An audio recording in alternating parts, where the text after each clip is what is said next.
दोस्तों आज हम डिस्कस करेंगे इंडियन स्कीमर के बारे में। इंडियन स्कीमर जो कि गोदावरी की एस्चुरी में हमको पाई गई है।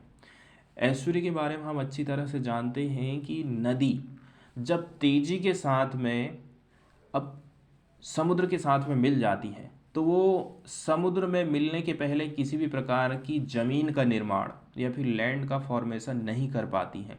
इसको हम एस्चुरी बोलते हैं।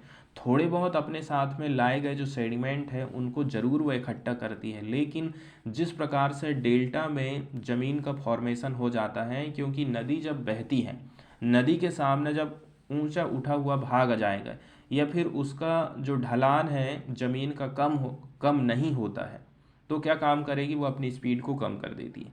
अपने साथ में जो जो चीज़ें वो लेकर के आई है उसको जमा करना चालू कर देती है और उस प्रकार से वहाँ लैंड का फॉर्मेशन होता है। जो नदी है कई सारी वितरिकाओं में बढ़ जाती है, तब जा कर के समुद्र में अपने पानी को गिराती है। तो यहाँ लेकिन हम बात करेंगे गोदावरी के एस्चुरी की। अब हम देखेंगे कि इंडियन स्कीमर के बारे में यहाँ पर कौन कौन सी बातें बताई गई हैं। तो जो गोदावरी की एस्चुरी है, गोदावरी समुद्र में मिलने के पहले एस्चुरी का निर्माण कर रही है। ये जो एस्चुरी वाला एरिया है, नदी का मुहाना है ना, जहाँ समुद्र से ये मिल रही है, वो जो इंडियन स्कीमर है, ये जो पिक्चर आप देख रहे हैं पक्षी का, इसी को ही इंडियन स्कीमर कहा जा रहा है। ये इसके लिए इसका प्राथमिक आवास स्थल बन गया है, ऐसी न्यूज़ में बताया गया है। तो इसी का डिस्कशन हम करने वाले हैं। तो ये जो गोदावरी एस्चुरी है, जिसको हम हिंदी में जारनद मुख बोलते हैं इसको हिंदी में, ठीक है। तो जो गोदावरी एस्चुरी है कहाँ पर पड़ती है, आंध्र प्रदेश में। ये एक प्राइम और सेफ आवास स्थल बन गई है। Prime and safe habitat, habitat का मतलब होता है आवास स्थल बन गई है इंडियन स्कीमर का। इंडियन जो स्कीमर है इसको हम वैज्ञानिक नाम देखें तो राइनोचोप्स एल्बिकोलिस, ठीक है। Bombay natural history society BNH के डिप्टी डायरेक्टर साथिया सेलम ने ये बात बताई है।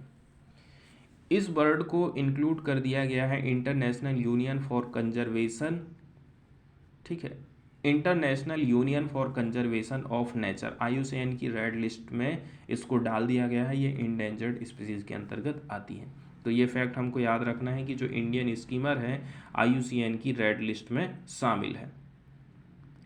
तो जो एशियन वाटर बर्ड सेंसस हुआ था हाल ही में, जिसका आयोजन किया गया था ना, तो उसमें बताया जा रहा है ये कोऑर्डिनेटर के रूप में काम कर रहे थे, ठीक है। कोऑर्डिनेटर के रूप में काम कर रहे थे, मतलब समन्वयक। Which is under way in the Godavari estuary, जो कि अभी इसका काम चल रहा है गोदावरी एस्चुरी में। आगे बताते हैं कि ये जो गोदावरी एस्चुरी है ये प्राइम हैबिटाट बन गया है इंडियन स्कीमर के लिए।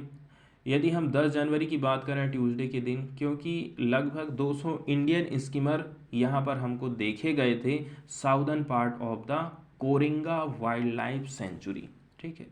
Coringa wild life sanctuary news में है, आंध्र प्रदेश में ये पड़ती है। इसकी लोकेशन हमको याद रखना है।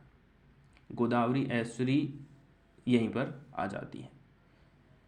तो एक इंडियन स्कीमर हमको दिखाई दिया था 2013 में, कहाँ पर, कोरिंगा वाइल्ड लाइफ सेंचुरी में। और आज आप देख लीजिए लगभग 250 हो चुके हैं। मतलब इनका जो प्राकृतिक आवास है ना, धीरे धीरे बढ़ते जा रहा है, ठीक है। अब ये फीडिंग के लिए, फीडिंग का मतलब क्या होता है, खाना, खाना के लिए ये लोग क्या काम करते हैं, माइग्रेशन करते हैं।